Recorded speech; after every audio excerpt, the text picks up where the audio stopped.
Donald Trump has won the US election with a thumping landslide.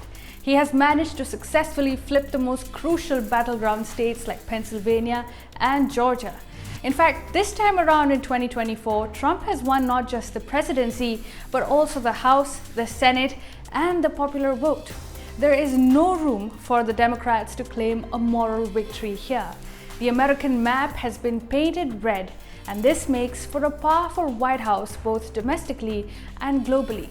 Naturally, for us here in India, therefore, the obvious question now is, what does Trump 2.0 mean for India? This is Shubhangi Sharma for CNN News 18. Let's get started.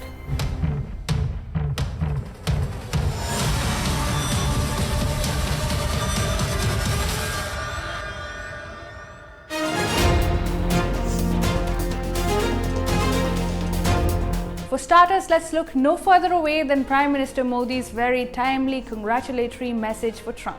The Indian Prime Minister did not take too long to acknowledge Trump's victory and dropped 4 nostalgic photos of their time between 2017 and 2020 on X. Looking back at this period, that is Trump 1.0, one can gauge how Trump 2.0 is likely to be. While India would have welcomed both outcomes with optimism, it is clear that the Trump-Modi bonhomie created much better conditions for strategic cooperation between the US and India. Let's look at some of these positive points.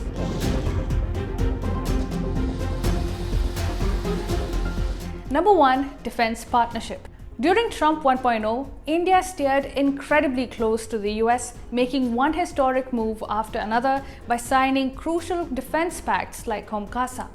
Essentially, this enables information sharing between our militaries. Another agreement, BECA, provides for geospatial intelligence sharing between the two forces. Several other agreements during this crucial period cemented India-US defense ties in ways unseen before. These ties further improved during the Biden era, and under Trump 2.0, they will only grow stronger.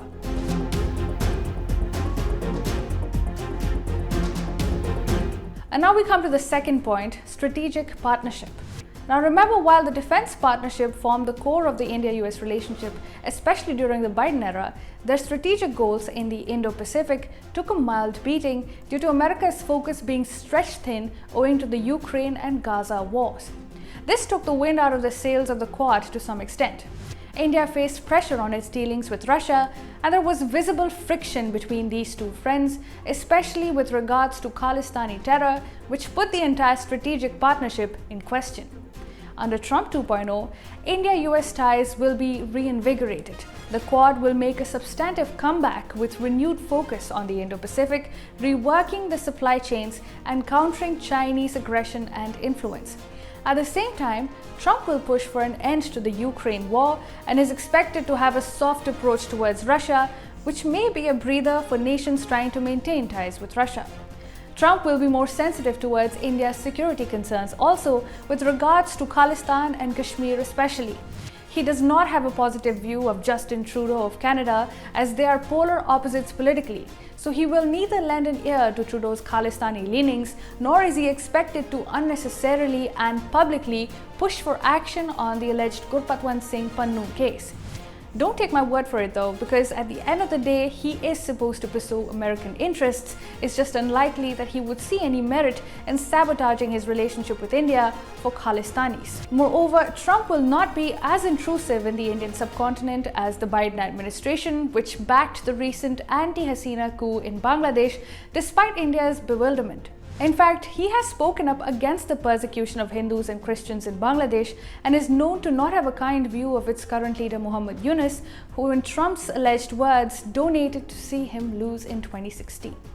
That's right, Muhammad Yunus is known to be a donor to the Clinton campaign.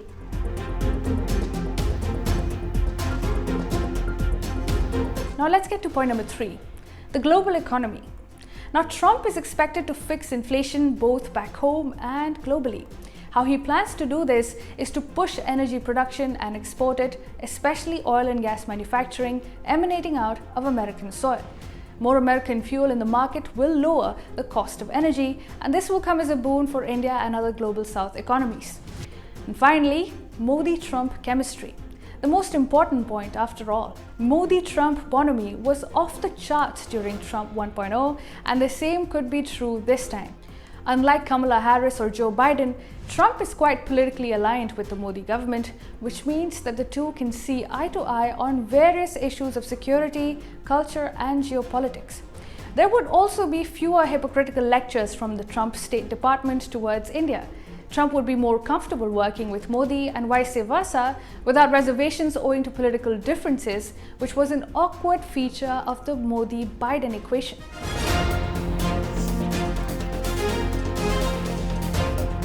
With this, let's come to some of the negatives of a Trump presidency. While Trump brings an element of unpredictability that can catch anyone by surprise, there are only two main sticking points: tariffs and immigration. Trump has stated that India is an abuser of the trade system and leans towards imposing tariffs to counter certain protectionist elements of India's trade policies. But he holds this view not just for India, but for various others like China and the European Union. This, in the Indian view, is fair game. It's simply business, open to negotiations, and nothing that should be taken to the heart. India's focus would be to dodge any tariffs that will be direct, as opposed to generally imposed ones. Now on immigration. Trump is expected to crack down on illegal immigration across the border. A large number of Indians have formed part of the illegal groups crossing the US-Mexico border. Closing the border being a core promise of his campaign, Trump is expected to act on it with harsh executive orders on day one itself.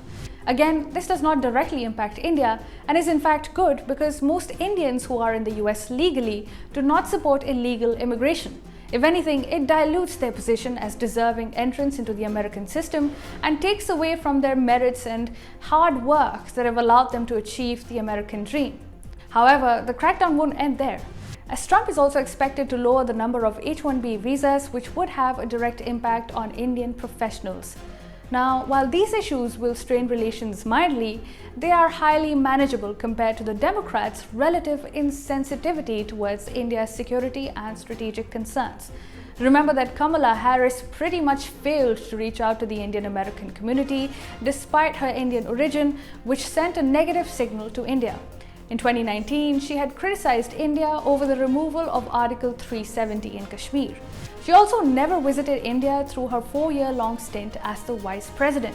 All these hinted towards a Kamala Harris presidency bringing not just possible continuity from the Biden administration's approach, but also a more negative stance towards India. In light of all these considerations, a Trump presidency does not look so bad from the Indian lens.